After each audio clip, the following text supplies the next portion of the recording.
While the conflict between Israel and Iran was still unfolding, I sat down and recorded a market update for this channel. I told you what I thought it could mean for Dubai real estate. Today, I'm not here with another prediction. I'm here with something far more valuable than speculation. I have market activity. I have real numbers. And I'm here to show you the difference between what the headlines said and what was actually happening on the ground.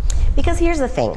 Some headlines said that Dubai real estate was slowing down because of the conflict. But my team were at the developer launch events during those exact same weeks, watching buildings sell out completely.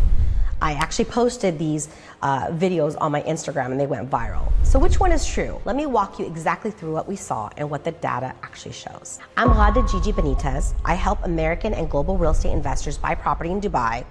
And before I recommend a single project to a client, I study the data first. Not the headlines, but the data. And here's what I'm covering today. First, my investment strategy and why it didn't change because of the conflict. Second, what we actually saw on the ground at developer launches during the exact week everyone assumed the market was frozen. Third, why developer selection matters more than almost anything else, particularly in a moment like this. And fourth, the three categories I continue focusing on regardless of what the headlines say this month. Let's get into it. Long before this conflict, I built my entire business around a very specific investment philosophy. When I first entered the Dubai market, I knew my American clients would naturally ask about geopolitical risk. So before I recommended a single property to anyone, I spent months studying Dubai's regulatory framework, the financial strength of its developers, the city's long-term economic vision, and the neighborhoods most likely to outperform over time. That research shaped the strategy that I still follow today. I do not recommend every project that launches.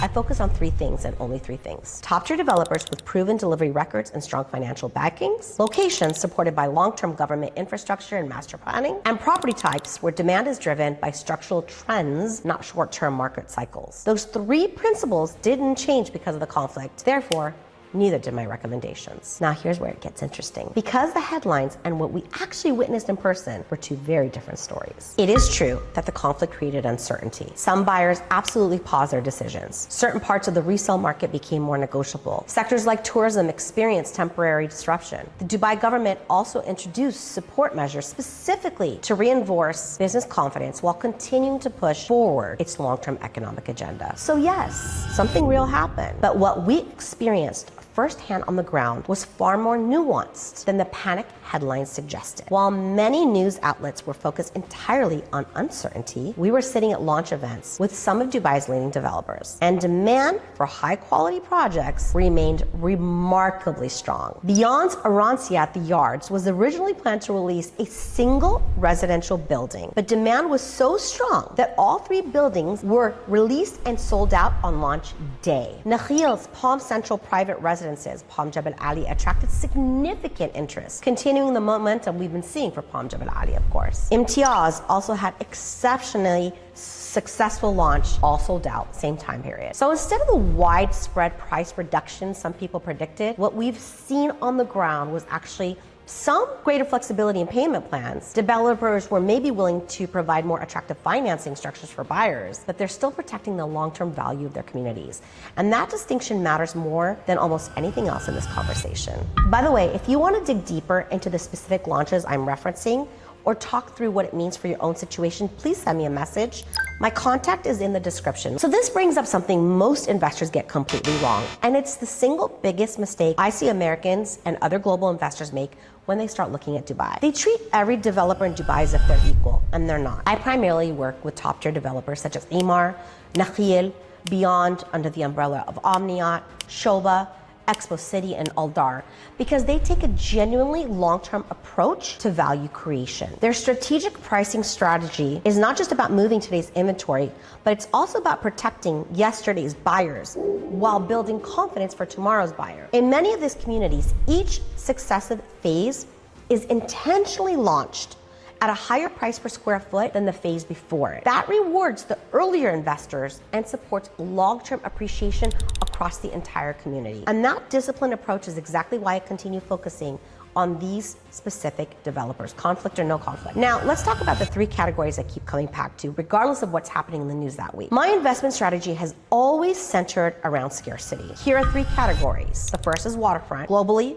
Knight Frank has studied that waterfront real estate has historically commanded a premium, and Dubai even more so. With a genuinely limited amount of prime coastline, waterfront communities continue attracting both end users and investors looking for long-term value. The second is grade A commercial property. Dubai continues positioning itself as a global business hub through initiatives like the D33 economic agenda, which aims to expand the economy and strengthen Dubai's position as one of the world's leading cities for business and investment. The third, villas and townhouses. Dubai's demographic profile has changed dramatically over the past decade.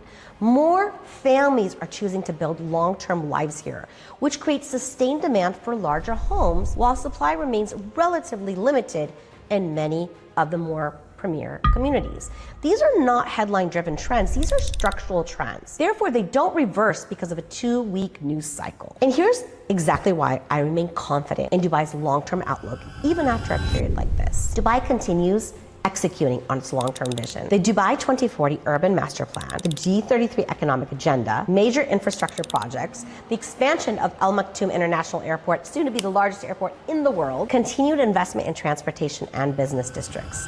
All of this reinforces a strategy measured in decades, not months. And even during this exact period of regional uncertainty, multinational companies kept moving forward, including American companies like Citadel, with the plans to establish or expand their operations in Dubai. That tells you everything about how the world's biggest businesses actually view this market's long-term role as a global hub, regardless of what happens in any single news cycle. Every investor situation is different, and no investment is without risk. I want to be honest about that. But if this conflict reinforced one lesson for me, it's this: markets will always experience periods of uncertainty. Successful investors focus on the fundamentals. My role is not to predict tomorrow's headlines. My role is to help my clients understand which developers have the strongest track records, which communities are backed by long-term planning, and which opportunities actually align with their goals.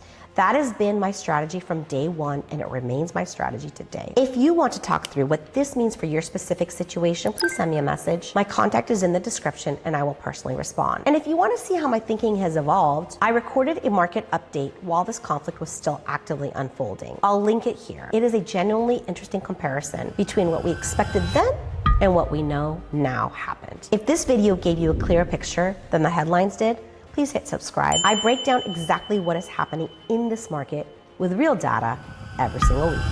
I'll see you in the next one.